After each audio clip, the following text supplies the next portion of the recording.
নমস্কাৰ সকলোকে।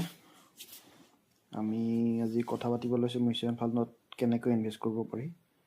তাৰ লগতে জানো হওক মিউচুৱেল ফাণ্ডত কিয় ইনভেষ্ট কৰিব লাগে সেই বিষয়ে।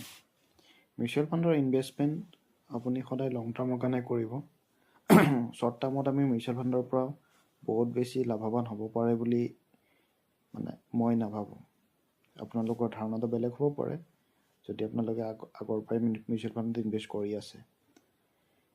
শ্বৰ্ট টাৰ্মত মিউচুৱেল ফাণ্ডৰ পৰা বহুত বেছি লাভৱান হোৱাৰ আশা সেইকাৰণে কৰিব নোৱাৰি, কাৰণ শ্বৰ্ট টাৰ্মত আপোনাৰ কম্পাউণ্ডিঙে কাম কৰিবৰ কাৰণে সময় নাপায়। কম্পাউণ্ডিঙৰ কাম কৰিবৰ কাৰণে আপুনি সময় দিব লাগিব।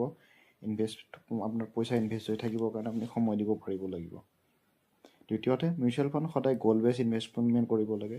সেয়া হওক আপোনাৰ কিবা সম্পত্তি গঢ়া হওক, কিবা গাড়ী লোৱা হওক, ল'ৰা ছোৱালী শিক্ষাৰ ক্ষেত্ৰতে হওক, নিজৰ কিবা ফৰেন টুৰে হওক, এনেকুৱা প্লেন লৈ পেলাই আপুনি ইনভেষ্ট কৰিব লাগে। তেনেকুৱা হ'লে আপোনাৰ মিউচুৱেল ফাণ্ডৰ পৰা আপোনাৰ ভালেমান প্ৰফিট হোৱা দেখা যায়।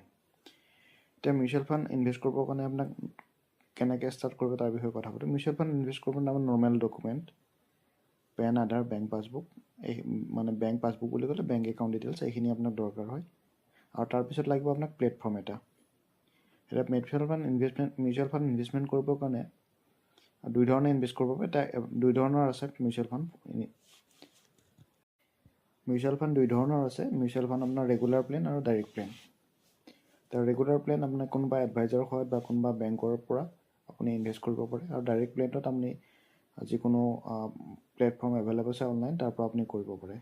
এতিয়া আপুনি যদি ইনিচিয়েল ষ্টেজত আপুনি নিজাববীয়াকৈ ষ্টাৰ্ট কৰে, আপোনাৰ মিউচুৱেল ফাণ্ডৰ ওপৰত কোনো আপোনাৰ নলেজ নাই, তেতিয়াহ'লে আপুনি সদায় ৰেগুলাৰ প্লেনটো লৈ পেলাই যোৱাটো ভাল। আপোনাক কোনোবা না কোনোবা এডভাইজাৰে আপোনাক সহায় কৰিব পাৰিব।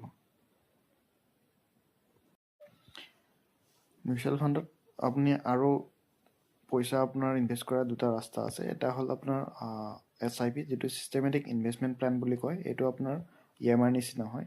এইটো আপুনি ৰেগুলাৰ বেচিছত ডেইলি কৰিব পাৰে, মান্থলি কৰিব পাৰে। আৰু এইটো এটা এজ এ EMIৰ নিচিনা আপোনাৰ এটা ডেটত আপোনাৰ একাউণ্টৰ পৰা অট'মেটিক কাটি যাব। আৰু এটা হ'ল লামচাম এমাউণ্ট। আপোনাৰ ওচৰত কিবা পইচা বেছিকৈ আছে, আপোনাৰ ওচৰত কিবা বেংকত পইচা থৈ দিয়া আছে, সেইটো আপুনি ওৱান টাইমত ইনভেষ্ট কৰিব বিচাৰিছে, সেইটো আপোনাৰ লামচাম ইনভেষ্টমেণ্ট বুলি ক'ব। তাৰপিছত আহিব আপোনাৰ ফাণ্ড চিলেকশ্যন। আপুনি কি ফাণ্ডত ইনভেষ্ট কৰিব, কিমান সময়ৰ কাৰণে কৰিব, এইখিনি সহায়ৰ কাৰণে আপোনাৰ এজন এডভাইজাৰৰ প্ৰয়োজন হ'ব। আপোনাৰ যদি মিউচুৱেল ফাণ্ডৰ ওপৰত আপোনাৰ কোনো নলেজ নাই, তেতিয়াহ'লে আপোনাক এজন এডভাইজাৰৰ প্ৰয়োজন হ'ব। আৰু সেই এডভাইজাৰজনে আপোনাক সহায় কৰি দিব। আপোনাৰ কিমান সময়ৰ কাৰণে কোনটো ফাণ্ডত ইনভেষ্ট কৰিলে আপুনি কিমান এক্সপেক্টেড ৰিটাৰ্ণ আপোনাৰ ওচৰত আহিব, আপোনাৰ কিমান সময়ত কেনেকৈ এচিভ হ'ব, এইখিনি আপোনাক এজন এডভাইজাৰে সহায় কৰি দিব। আৰু আপুনি যদি মিউচুৱেল ফাণ্ডত ইনভেষ্ট কৰিব বিচাৰে, মোক যোগাযোগ কৰিব পাৰে।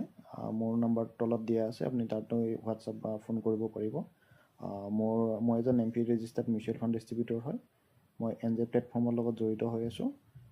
আৰু এনেকুৱা ইনফৰ্মেটিভ ভিডিঅ' চাই থাকিবৰ কাৰণে মোৰ ফেচবুক পেজ আৰু ইউটিউব চেনেলটো আপুনি ছাবস্ক্ৰাইব কৰিব পাৰে। ধন্যবাদ।